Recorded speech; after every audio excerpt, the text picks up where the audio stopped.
Assalamualaikum warahmatullahi wabarakatuh. Selamat pagi anak-anak. Semoga kalian tetap sehat dan selalu semangat dalam belajar. Bertemu lagi dengan Ibu dengan pembelajaran IPA. Kita lanjutkan materi yang selanjutnya, klasifikasi materi part 2. Kompetensi dasar pada pembelajaran hari ini masih 3.3. Tujuan pembelajarannya adalah 1. Peserta didik dapat menjelaskan perbedaan unsur, senyawa, dan campuran. Yang kedua, peserta didik dapat menjelaskan tentang pemisahan campuran.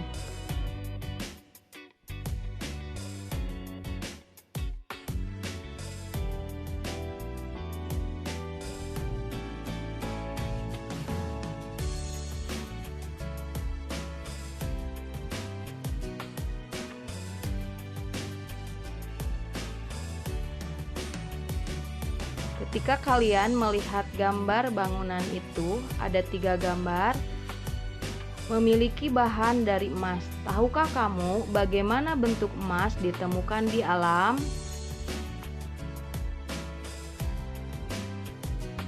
Materi di alam terdiri dari unsur, senyawa, dan campuran. Unsur adalah zat tunggal yang tidak dapat diuraikan lagi menjadi zat yang lebih sederhana dengan proses kimia biasa. Senyawa dapat diuraikan menjadi 2 unsur atau lebih dengan proses kimia biasa. Sedangkan campuran adalah suatu materi yang terdiri atas 2 zat atau lebih yang masih mempunyai sifat zat asalnya.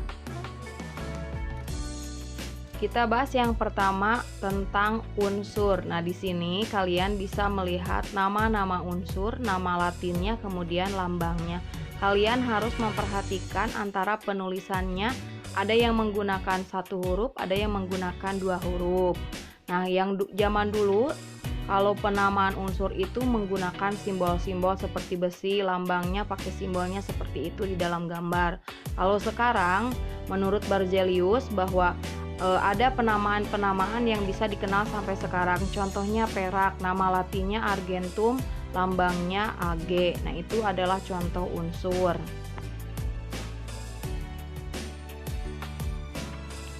Unsur terdiri dari unsur logam, unsur non-logam, dan unsur semi-logam. Nah, kalian bisa sambil memperhatikan mana unsur logamnya dan mana unsur non-logamnya.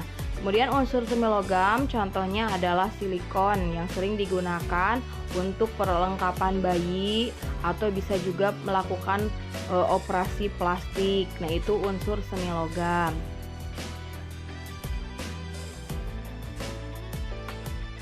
Jadi, perbedaan antara unsur logam dan non-logam bisa dilihat dari sifatnya.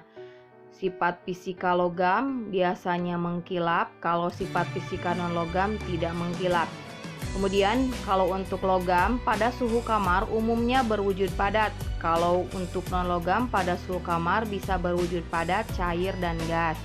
Kemudian, kalau unsur logam mudah ditempa atau dibentuk. Kalau untuk unsur non-logam sulit dibentuk dan rapuh. Nah, untuk sifat logam penghantar panas dan listrik yang baik, sedangkan sifat non-logam bukan penghantar panas dan listrik yang baik.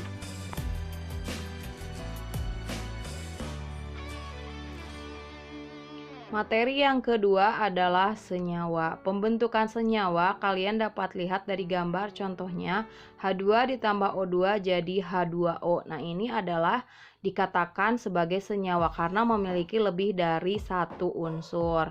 Contoh senyawa adalah air, unsur penyusunnya hidrogen ditambah oksigen. Kemudian contoh lainnya garam dapur atau natrium klorida, unsur penyusunnya adalah natrium dan klorin. Kemudian untuk gula tebu atau sukrosa, unsur penyusunnya adalah karbon ditambah hidrogen dan oksigen.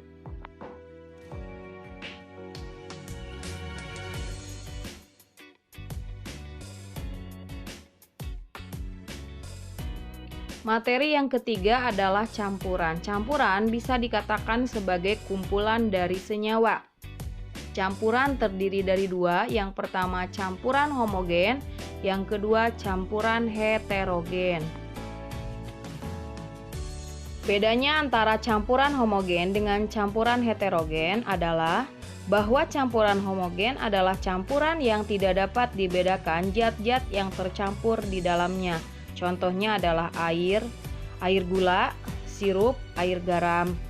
Kemudian kalau campuran heterogen adalah campuran yang tidak dapat bercampur satu dengan yang lain secara sempurna sehingga dapat dikenali zat penyusunnya. Contohnya adalah campuran pasir dan air, adonan kue, adonan gorengan. Itu adalah perbedaan antara campuran homogen dan campuran heterogen.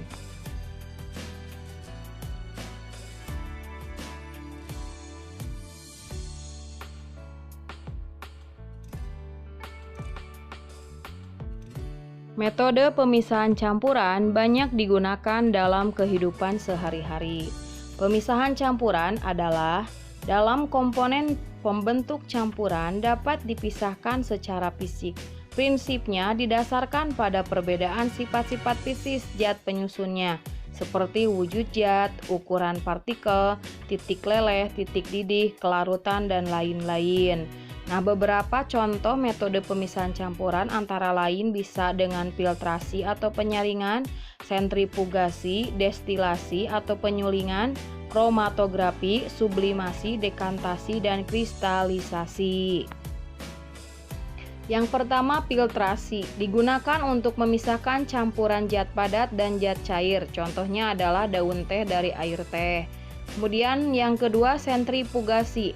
Metode pengganti filtrasi jika partikel padatan yang terdapat dalam campuran memiliki ukuran sangat halus dan jumlah campurannya lebih sedikit.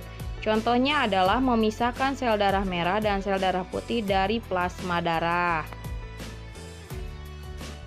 Pemisahan campuran yang ketiga adalah destilasi atau penyulingan. Digunakan untuk memisahkan campuran berdasarkan perbedaan titik didih masing-masing komponen. Contohnya memisahkan alkohol dari air. Yang keempat, kromatografi digunakan untuk memisahkan campuran berdasarkan perbedaan kecepatan rambatan suatu zat dalam medium tertentu. Contohnya adalah untuk memisahkan zat warna dalam tinta. Pemisahan campuran yang kelima adalah sublimasi.